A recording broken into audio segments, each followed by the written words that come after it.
তো hello guys, welcome back to my channel. আজ কিন্তু আমি তোমাদের কাছে নিয়ে চলে আসলাম একটা অন্যরকম ভিডিও। আজ আমি চলে আসলাম পোড়াগাছার একটি ঐতিহাসিক স্থান, শহীদ বসন্ত বিশ্বাসের বাড়ি।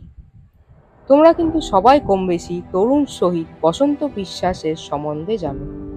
এই গ্রামের তরুণ শহীদ বসন্ত বিশ্বাস 1893 খ্রিস্টাব্দ নাগাদ জন্মগ্রহণ করেন এবং 22 বছর বয়সে তিনি দিল্লির ষড়যন্ত্র মামলায় 11ই মে 1915 খ্রিস্টাব্দের পাঞ্জাবের আম্বালা জেলে প্রাণদণ্ডে দণ্ডিত হন।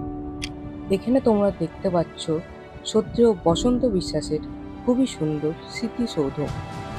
আমার কিন্তু জায়গাটা বেশ ভালোই লাগলো, খুবই শান্ত একটি জায়গা, প্রচুর গাছপালা দিয়ে ঘেরা এই জায়গাটা এবং এখানে খুব সুন্দর প্রাকৃতিক দৃশ্য। আমরা ওখান থেকে বার হওয়ার পথে আমাদের চোখে পড়লো এখানে মধু চাষ করার কন্টেনার। এই কন্টেনারগুলো দেখে আমরা বুঝলাম এখানে মধু চাষ করা হয়। তোমরা দেখতেই পাচ্ছ দুপাশে গাছপালা আর মাঝখান দিয়ে রাস্তা। এখান দিয়ে আমাদের শ্রদ্ধেয় শহীদ বসন্ত বিশ্বাসের বাড়িতে যেতে হয়। এখানে আসার জন্য মেন রাস্তা থেকে একটু ভিতরের দিকে আসতে হবে। তোমরা চাইলে এখানে এসে জায়গাটা দেখতে পারো, তোমাদেরও জায়গাটা খুবই ভালো লাগবে। তোমরা গ্রাম্য দৃশ্য উপভোগ করতে করতে তোমরা চলে আসতে পারো সত্যিও বসন্ত বিশ্বাসের বাড়ি। তোমরা চাইলে সময় করে চলে আসতে পারো এই ঐতিহাসিক জায়গায়।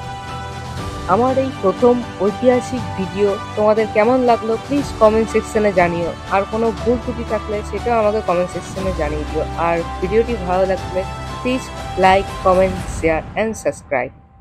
তো আজকের মতো টাটা, বাই।